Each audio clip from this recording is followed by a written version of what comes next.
बिस्मिल्लाहिर्रहमानिर्रहीम। अस्सलाम वालेकुम। आज 3 जुलाई है और दिन है बुध का। एक और बड़ी पेशरफ्त हो गई है, इमरान खान की रिहाई या गिरफ्तारी, एक और केस में गिरफ्तारी। और ज़ाहिर है इमरान खान को एक और केस में गिरफ्तार किया जाना था और इस बात का तहरीक इंसाफ को 2-2.5 माह पहले से पता था, ये खबर आ चुकी थी। लेकिन तहरीक इंसाफ की लीगल टीम की हमें बिल्कुल एग्रेसिव हिकमत अमली नज़र नहीं आती। तहरीक इंसाफ को ये बात पाकिस्तान के बच्चे को नज़र आ रही है कि इमरान खान को ये निज़ाम इतनी आसानी से बाहर नहीं आने देगा। पूरा पाकिस्तान, पूरी दुनिया में ओवरसीज़ पाकिस्तानी इस बात को जानते हैं कि अगर इमरान खान को बाहर लाना है तो तहरीक इंसाफ को उसके लिए बहुत एग्रेसिव हिकमत अमली जो है वो इख्तियार करनी पड़ेगी। अपनी आंखें खुली रखनी होंगी, अपने कान खुले रखने होंगे, एक्टिव होना होगा और इमरान खान के साथ वफादारी दिखानी होगी। लेकिन मैं हैरान हूँ कि इमरान खान के ये 2-2.5 माह हो गए हैं, पता था, और अदालत में एक दरख्वास्त भी डाली गई तहरीक इंसाफ की लीगल टीम की जानिब से, लेकिन ना तो उसको उस तरह से परसू किया गया, ना उसके ऊपर कोई एग्रेसिव हिकमत अमली नजर आई। बल्कि PTI के जो MPs हैं वो एक बार भी हमें इमरान खान के केसेस में लाहौर हाई कोर्ट में पेश होते हुए नजर नहीं आए।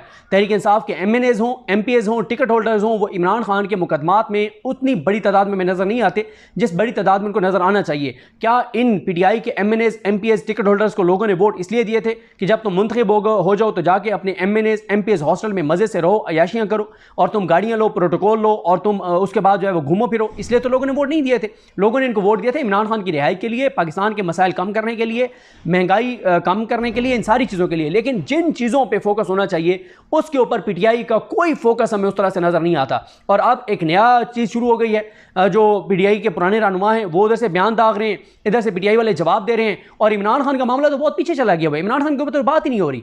UN में जो एक रिपोर्ट आई है उसके ऊपर कोई बात नहीं हो रही। अमरीकी कांग्रेस की करारदाद के ऊपर कोई बात नहीं हो रही। इमरान खान की रिहाई के ऊपर कोई बात नहीं हो रही। इमरान खान के मामले में अदालतों के किरदार पर कोई बात नहीं हो रही। इस्लामाबाद हाई कोर्ट में 2.5-3 माह से इमरान खान के उन नोटिस को PTI की लीगल टीम ने चैलेंज किया हुआ है, जो एक और तोशाखाना केस बनाने के लिए जो है वो दायर किए गया है। और आमिर फारूक साहब 2-2.5 माह हो गए उस केस को नहीं लगाते हैं और उसको डिले कर देते हैं। लेकिन उस पर आपने नहीं देखा कि PTI की लीगल टीम जो है वो PTI के 100 MNAs के साथ 200-250 टिकट होल्डर्स के साथ वहां पे चली गई हो, नहीं आपने देखा होगा। लाहौर हाई कोर्ट में इस मामले को चैलेंज किया गया जिस पे आप काबीना ने मंजूरी दे दी, पंजाब हुकूमत ने, पंजाब की काबीना ने इमरान खान और PTI के हवाले से कोई आपने इसके ऊपर एग्रेसिव PTI की लीगल टीम की या बाहर मौजूद क़यादत का कोई आपने इस पे नहीं देखा। तो अब फिर बात यह है कि जहां पे उनकी तारीफ बनती है, आप देखते हैं हम वीडियोज़ में उनकी तारीफ करते हैं, जहां उनकी लीगल टीम का अच्छा काम होता है हम आपके सामने रिपोर्ट करते हैं कि उस वकील ने बहुत अच्छे दलाइल दिए, उसने बहुत अच्छा। अभी उन्होंने 2 दरखास्तें डाली इसमें, जो मखसूस नशिस्तों वाला केस है, एक के PTI को फरीक बनाया जाए, दूसरा के बल्ले वाली नज़रसानी लगाई जाए। हमने उनकी तारीफ की कि ज़बरदस्त उन्होंने कार्ड खेला है। लेकिन बात यह है कि PTI की टीम की ये कोई ये कोई इम्तिहान का क्वेश्चन पेपर नहीं है कि 10 सवाल हैं, 10 में से कोई भी 5 आपने हल करने हैं। ये इमरान खान की रिहाई का मामला है, ये पाकिस्तान का मामला है, ये पाकिस्तान की 25 करोड़ आवाम का मामला है। यहाँ पे 10 चीज़ें अगर हैं तो 10 की 10 को आपको डिलीवर करना होगा, 10 की 10 पे आपको काम करना होगा। ये नहीं है कि 10 मामला थे और 4 में हमने बड़ी अच्छी हिकमत अमली हमने अपनाई है। भाई आपको ओवरसीज पाकिस्तानी करोड़ों अरब रुपए फंड करते हैं और आपकी अगर लीगल टीम में इतना दमखम नहीं है और आपकी लीगल टीम की में इतनी अक्ल और शऊर नहीं है तो आपके पास करोड़ों अरबों रुपए के आपको ओवरसीज पाकिस्तानी फंड देते हैं। कर लेना प्रोफेशनल वकील, आप पाकिस्तान के 100 बड़े वकील PTI इंगेज कर सकती है। लेकिन मसला क्या है, 100 बड़े वकील इंगेज कर लेंगे तो फिर बाकियों की फूफा नहीं चलेगी। देखें, मैं सलमान सफदर साहब हो, जबरदस्त केस लड़ते हैं, सलमान खान राजा साहब हो, शानदार केस लड़ते हैं, क्या मतलब मजा आता है वो जब जिस केस में वो दलाइल दे रहे होते हैं। और मैं आपको बताऊं बहुत सारे केसेस में जो PTI की हिकमत अमली जो उनको लाइन दी वो सलमान खान राजा साहब ने दी। वो जबरदस्त वकील हैं, सलमान सफदर साहब प्रोफेशनली वो जबरदस्त केस लड़ते हैं। और बहुत से अच्छा यंग में वकला की उनकी बात नहीं कर रहा, उनके जो यंग वकला है, ज़ाहिर है इंतजार हुसैन पंजोता है, नईम मैदर पंजोता है, खालिद यूसुफ चौधरी है, ये यंग ये अपने तौर पे बेचारे लगे रहते हैं। ILF वाले हैं जो उनके सरदार मसरूफ हैं, उनके साथ वो आयशा साहब हैं, वो सारे वो सब के सब लगे रहते हैं, मतलब सब नजर आते हैं। लेकिन मसला ये है कि ये जो चीज़ें मैं आपको कह रहा हूँ, अब मैं आपको बताऊँ, अच्छा नियाजुल्लाह नियाज़ी साहब भी अपने उसके मुताबिक चीज़ें करते हैं, जहाँ पेश होते हैं वो बात करते हैं। मुझे समझ नहीं आती कि 2 चीज़ें बहुत बड़ी PTI के हाथ में आई हैं, एक अमरीकी कांग्रेस की करारदाद और दूसरी ये UN वाली रिपोर्ट। मुझे बताएं, क्या PTI को कल एक अहम केस होने जा रहा है, कल जो PTI के ये ट्रिब्यूनल्स वाला मामला, काजी फाइसा ने अपना हम ख्याल अपनी मर्जी के अपने ग्रुप के जजों को बिठा के और लाहौर कोर्ट फैसला कदम करने जा रहे हैं कल, क्या पीटीआई को ये जो दोनों चीज़ें हैं, अमरीकी करारदाद, कांग्रेस की करारदाद, ये जो यूएन वाली रिपोर्ट है, क्या ये उनको रिकॉर्ड के ऊपर प्लेस नहीं करनी चाहिए? क्या इनको ये दोनों चीज़ें जो हैं वो 13 रुकनी फुल कोर्ट के सामने नहीं प्रोड्यूस करनी चाहिए? काजी साहब उड़ा देंगे, मुस्तरद कर देंगे, नहीं रिकॉर्ड पे लाने देंगे, लेकिन एफर्ट तो करें। उसका फ़ायदा ये होगा कि दरखास्त देंगे, शायद 2-4 जजेस कहें कि हाँ इनकी दरखास्त एक्सेप्ट करें, इसको रिकॉर्ड पे ले आएँ, बाकी कहेंगे नहीं लाएं, तो क्या होगा? जो 2-3 कहेंगे कि इसको रिकॉर्ड पे ले आएं, वो कम से कम अपने ऑर्डर में तो उसको हिस्सा बना देंगे ना, अपने इजाफी नोट में तो हिस्सा बना देंगे कि पीटीआई ने ये चीज़ें हमारे सामने रखी हैं। कल जो काजी फैसल साहब ने 5 रुकनी बेंच बनाया अपने हम ख्याल जजेस का, अपने ग्रुप के जजों का, जो लाहौर कोर्ट में फैसला उड़ाने जा रहे हैं जस्टिस शाहिद करीम का, ट्रिब्यूनल्स वाला, जो पूरे पाकिस्तान को नजर आ रहा है, अभी तक पीटीआई ने जो है वो उसके ऊपर फुल कोर्ट की दरखास्त नहीं डाली। भैया आप देना दरखास्त, आप कहेंगे फुल कोर्ट सुने, आप करें काजी फैसल पे एतराज़, अभी भी आपको मतलब को नजर आ रहा है कि काजी फैसल इंसाफ करेंगे? ना इन्होंने काजी फैसल पे एतराज़ किया है, ना इन्होंने फुल कोर्ट की दरखास्त डाली है, ना इन्होंने यूएन वाली जो रिपोर्ट है वो रिकॉर्ड पे सुप्रीम कोर्ट में लाने के लिए दरखास्त दी है, ना इन्होंने अमरीकी कांग्रेस वाली रिपोर्ट रिकॉर्ड पे लाने के लिए कोई दरखास्त दी है।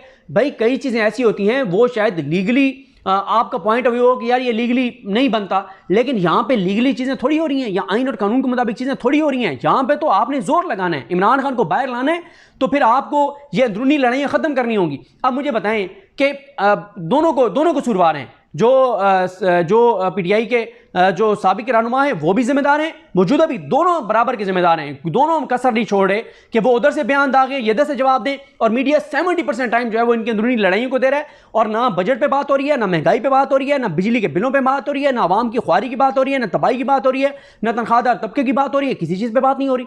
और इमरान खान के ऊपर तो कोई बात भी नहीं हो रही, इमरान खान वाला मामला तो बहुत पीछे चला गया हुआ है।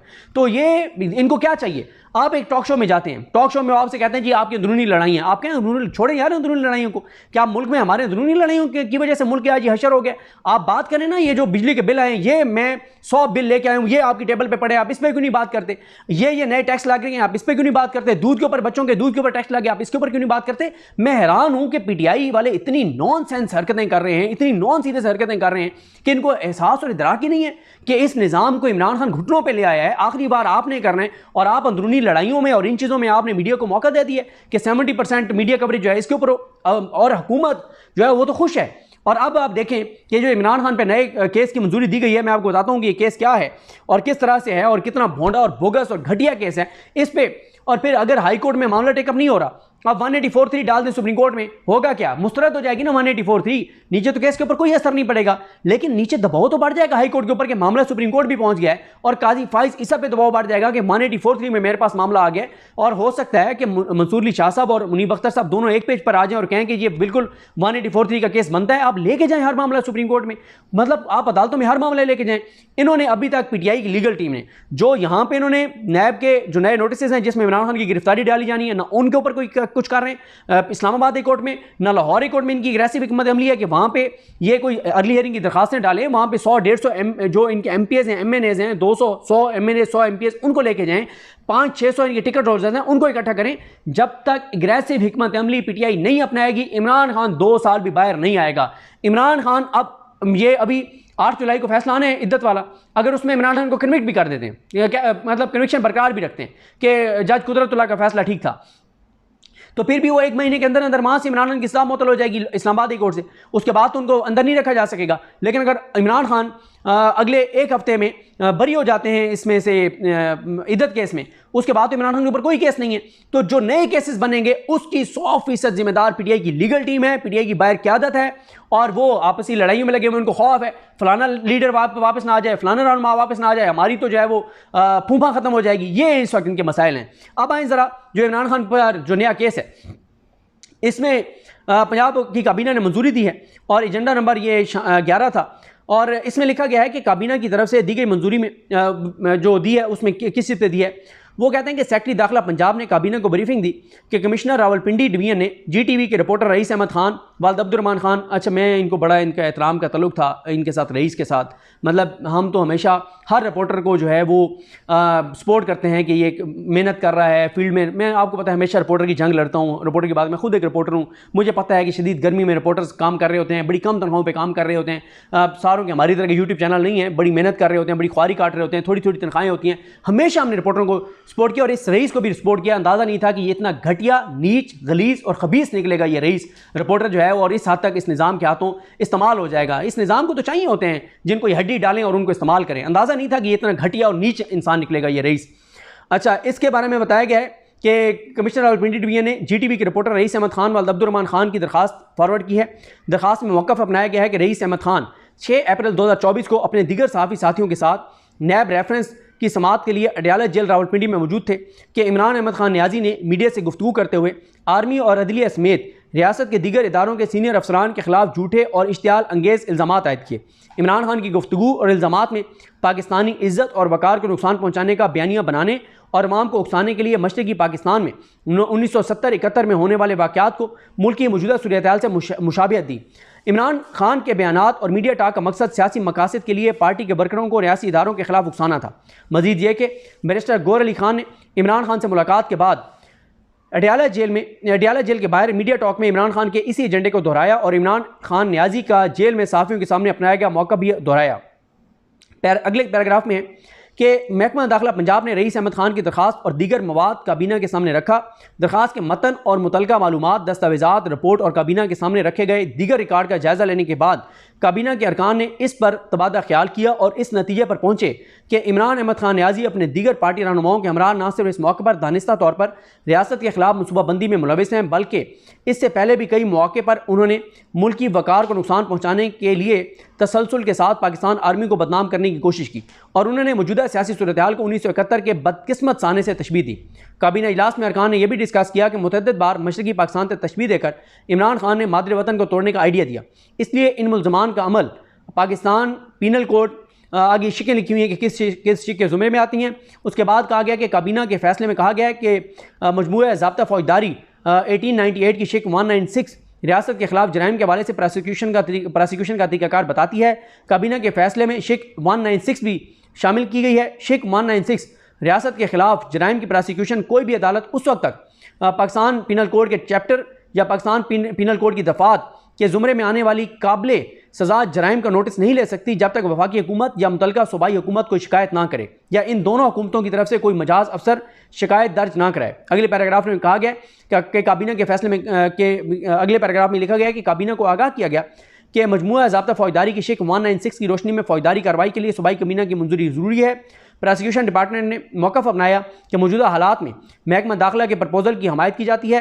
यह भी बताया गया कि दरख्वास्त या शिकायत के मतन के मुताबिक PTI की पॉलिसी वाज़ेह है। PTI criminal law amendment act 1908 की शिक 16 के तहत एक गैर कानूनी तंजीम करार दिए जाने के काबिल है।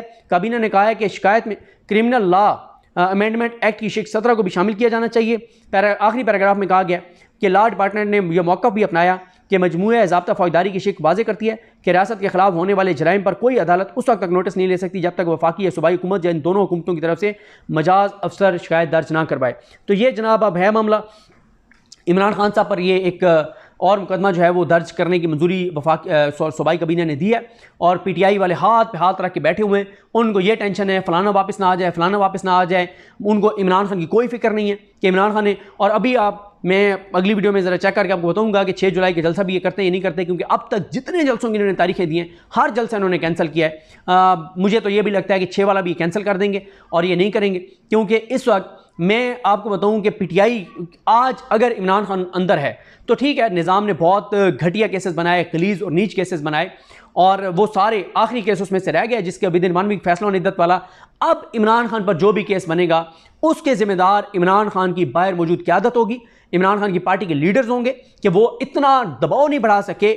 ये वो तहरीक इंसाफ जमात है जिसको पाकिस्तान के लोगों ने 2/3 अक्सरियत दी। तमाम अजीब अजीब निशानात के वजूद ढूंढ के लोगों ने ठप्पे लगाए। तमाम दबाव, धमकियों, जबर, यजीदियत सब के होते हुए लोग 8 फरवरी को निकले और लोगों ने इनकलाब बर्पा किया। किसके कहने पर? इनके लिए किया था? इनकी शक्लें देख के किया था? नहीं, इमरान खान के लिए, पाकिस्तान के लिए। लेकिन इन्होंने आगे क्या किया? क्या ये इमरान खान की रिहाई के लिए कोशिश कर रहे हैं? संजीदा कोशिश कर रहे हैं? नहीं कर रहे। इनको तो अपनी पार्लिमानी पार्टी के इजलास अडयाला के बाहर करने चाहिए। इनको तो इनकी KPK की हुकूमत को अपनी काबीना का एक इजलास जो है वो अडयाला जेल के बाहर आके करना चाहिए। PTI को तो हर हफ्ते अपना एक इजलास अडयाला के बाहर करना चाहिए, हाइप क्रिएट करनी चाहिए। इनके तमाम MPs और टिकट होल्डर्स को वहाँ पे इजाज चौधरी, सनम जावेद, आलिया हमजा, यास्मीन राशिद, उमर सरफराज चीमा, इनके मामले पे करना चाहिए। इनकी पूरी काबीना, इनकी पूरी पंजाब में MPAs को, टिकट होल्डर पूरे पंजाब के, अजहर मिशवानी के भाइयों की जो जबरी गुमशुदगी है उसके ऊपर जो समाअत होती है उसके ऊपर जाना चाहिए। शहबाज गिल के भाई के अगवा के ऊपर जो केस की समाअत है उसमें जाना चाहिए। यहाँ पे जो इमरान खान के मामलात हैं सुप्रीम कोर्ट और हाई कोर्ट में यहाँ आना चाहिए। काला ट्रिब्यूनल्स वाला केस है, इनके तमाम MNAs को पेश होना चाहिए, इनके तमाम फॉर्म 45 वालों को पेश होना चाहिए। इनको आगे काजी फैसल पे एतराज़ करना चाहिए, इनको फुल कोर्ट की दरखास्त देनी चाहिए, इनको जो अमेरिकी कांग्रेस की रिपोर्ट है वो रिकॉर्ड पे रखनी चाहिए, इनको UN वाली रिपोर्ट रिकॉर्ड पे रखनी चाहिए और टफ टाइम देना चाहिए काजी फैसल को, वरना तो काजी फैसल जैसा सब कुछ उजाड़ देंगे और वो उजाड़ रहे हैं। काजी फैसल तो कोई कसर नहीं छोड़ रहे कि वो जो कुछ कर रहे हैं। तो बहरहाल जी देखते हैं चीज़ें किस तरह आगे बढ़ती हैं, लेकिन अभी तक अगर आप बात करें इमरान खान की रिहाई के हवाले से तो मैं नहीं समझता कि PTI की बाहर मौजूद क़यादत चाहती है कि इमरान खान रिहा हो। इनकी लीगल टीम की अक्सरियत जो है अब मतलब ये हामिद खान साहब जो हैं जिन्होंने काजी साहब को बहुत डिलीवर किया है, बहुत काजी साहब को बचाया उन्होंने, जब काजी साहब के असास जदादें सामने आ गई थी, क्यों नहीं चाहते हामिद खान 50-100 वकीलों को लेके जाके पेश हों काजी के सामने किसी और केस में कि काजी साहब ये हमारे 10 केसेस आपके सामने, आप क्यों नहीं केस लगा रहे, काजी साहब ये हो रहा है आपकी नीचे अदालतों में, ये सारे मामलात हैं। इनके 100 इनके वकील इकट्ठे होके, आप नई जो चीफ जस्टिस बनी है जब वो चार्ज ले लेती हैं आलिया नीलम साहबा, 100 वकील क्यों नहीं जाकर उनकी अदालत में पेश होते कि जनाब ये केसेस हमारे हाई कोर्ट में पेंडिंग और फैसला नहीं हो रहे, आप अब आ गई, आप ये सारा कुछ करें। जब मलिक शहजाद थे उन्होंने बहुत ज़बरदस्त काम किया। क्या एक दिन भी आपने देखा कि PTI के 100-150 वकील इकट्ठे होकर चले गए उनकी अदालत में कि सर हम दरख्वास्त करने आए हैं, कोई धमकी देने नहीं आए, हमला करने नहीं आए, हम नून लीग वाले नहीं हैं, हम तो साइल हैं, दरख्वास्त कर रहे हैं कि सर ये मामला पेंडिंग है, ये कर दें। इनको नहीं चाहिए था कि अगर हाई कोर्ट वो मामला दबा के बैठी थी, जो इमरान खान का काबीना वाला मामला था, तो उसको सुप्रीम कोर्ट में लेके आते। तो बड़ी एक अजीब सी सूरत हाल है। बहरहाल जी देखते हैं, इमरान खान उस वक्त तक अंदर रहेगा जब तक PTI की बाहर क़यादत जो है वो सिंसेरिटी के साथ इमरान खान की रिहाई की कोशिश नहीं करेगी, और जो अभी तक नहीं लगता कि ये सिंसेरिटी के साथ ये कोशिश कर रहे हैं। मुझे अपनी दुआ में याद रखें। अलगनी हम सबके हामी नासर। अल्लाह हाफ़िज़।